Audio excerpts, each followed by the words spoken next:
Alors, j'en arrive là à l'épisode, puisque je veux dire que dans cette compagnie, avant, c'était en 61, dans l'année 61, on avait été amené à faire des mouvements de grève dans cette compagnie sur les questions de discipline, les questions de nourriture, les questions de... puisqu'il y a beaucoup de travail, beaucoup de travaux également. Enfin bon, un ensemble qui motivait un engagement de cette compagnie et à un moment donné à refuser de faire certaines choses et de faire grève. Et d'ailleurs, on avait obtenu satisfaction sur un certain nombre de points que nous avions avancés. Ensuite, on arrive au putsch de 61. Et là, très vite, dans cette compagnie, s'organise un comité qui était issu de ce mouvement de grève, justement. C'est là qu'apparaît, même si les discussions pendant longtemps étaient difficiles, c'est pas toujours évident entre après d'aborder les questions politiques, mais déjà on savait en France, les appelés de cette classe-là avaient connaissance des manifestations en France, eux-mêmes y avaient participé d'ailleurs à des mouvements de grève, à des manifestations de soutien, etc. Et donc très vite se met en place un comité d'organisation qui prend une décision de réfléchir à ce qui était en train de se passer au niveau du putsch, et on s'organise en conséquence. Comme ça se faisait dans beaucoup d'endroits, mais c'était, à ce moment-là, on avait peu d'informations sur ce qui se passait ailleurs. Bon, il y avait bien les postes, heureusement d'ailleurs, hein, ces fameux postes dont on a dit que c'est eux qui avaient permis en contingent de battre le putsch. Donc, on prend les dispositions, on s'organise, parce que bon, c'était un dépôt, un très très grand dépôt d'engins militaires et civils d'ailleurs. Donc on se doutait que, eh bien, parachutistes, légionnaires pouvaient venir venir chercher ce matériel. Donc on s'organise pour s'y opposer, on distribue les armes, et on demande aux officiers de prendre position, s'ils sont en accord avec nous, eh bien ils continuent à nous diriger, sinon on les met à l'écart. C'est ce qui s'est passé également. Alors tout ça, c'est le 21-22, c'est toujours important ces dates parce que les choses vont très vite.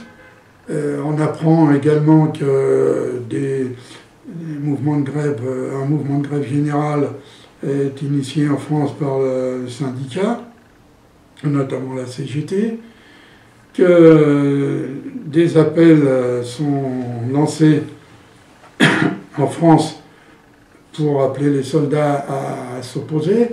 Et donc c'est ce que nous avons fait. Et le lendemain, quelques heures après, il y a l'appel du général de Gaulle qui lance son appel à s'opposer aux soldats putschistes. Donc ça, c'est un élément important qui vient, on était déjà organisé, mais qui vient effectivement appuyer l'organisation qu'on avait mis en place et qui renforce la décision des indécis, parce que bon, il y en avait quand même un certain nombre parmi nos camarades soldats. Et donc, ça a permis justement ce développement. Je dois dire que moi, j'étais à ce moment-là, j'étais responsable du secteur des essences, puisque c'était un grand dépôt, et en même temps d'activités de réparation, etc. Donc j'ai pu me rendre, malgré les difficultés, à ce moment, pendant cette période en ville. Et il s'est trouvé que j'ai pu avoir le contact avec d'autres soldats qui eux-mêmes venaient chercher du carburant pour leurs unités. Et c'est là qu'on a constaté, que j'ai pu constater, l'accord profond avec ce qu'eux-mêmes et nous-mêmes avions mis en place, l'organisation. Donc à partir de là, on prend un certain nombre de décisions, de contacts, parce qu'on ne savait pas encore combien de temps ça durerait. Et ensuite, on a... bon, alors ce qui s'est passé dans la compagnie, c'est que ce qu'on redoutait, les légionnaires et les paras sont venus, mais ils ont dû faire demi-tour parce qu'on était quand même assez organisé dans la défense de ce parc automobile et même dans notre propre défense. Donc, les résultats, on connaît, on sait que c'est le contingent qui, avec le grand mouvement d'opposition en France, qui a permis, au bout de quelques jours, que le putsch échoue. Par contre, quand il y a eu l'organisation de notre groupe contre le putsch, là, ce comité, qu'on appelait un comité révolutionnaire, et j'ai donc immédiatement appris par un sous-officier qui était venu me trouver, qui venait d'arriver à la compagnie. Alors dans un premier temps, je me méfiais un petit peu, parce que comme il venait d'arriver, je ne comprenais pas. Disons que je faisais attention.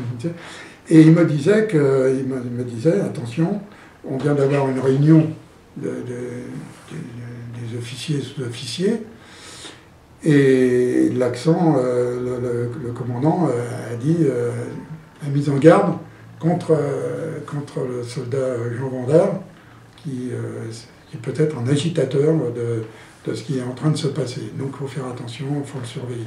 Donc lui, il me prévient immédiatement de cette situation. Donc ça veut dire qu'en même temps, mais du point de vue de nos officiers, ça pas, bon, on a eu quelques officiers lors de qui ont été mis à l'écart, mais pour beaucoup sont restés avec nous.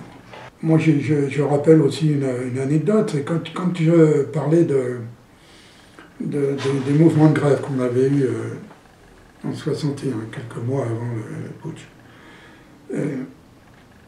Moi, j'avais fait un récit de ce qui s'était passé, de ces journées d'action, de grève, etc. Et quelque temps après, je me souviens très bien, on était à la cantine, hein, et un des soldats reçoit dans son colis, dans un courrier, enfin dans un courrier, pas le colis, je ne sais plus exactement, mais enfin reçoit un journal qui contenait notamment la lettre que j'avais envoyée chez moi.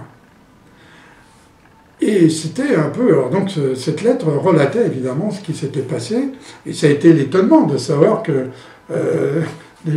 on expliquait dans ces journaux, puisqu'il y avait d'autres informations, je veux dire pourquoi, d'où il vient, qui relataient ces mouvements, y compris chez nous, mais dans d'autres compagnies, où s'était passé d'autres choses.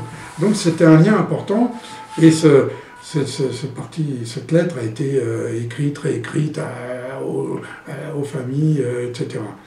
Alors, en fait, c'était le Parti communiste avait mis en place une activité de journaux en direction des soldats. Voilà. C'était une forme de combat, d'explication sur ce qu'était la réalité de cette guerre. Et ce qui se passait surtout, c'était avec beaucoup d'informations sur ce qui se passait en France et ce qui se passait dans les compagnies, parce que de plus en plus, on écrivait, les soldats revenaient, ils témoignaient.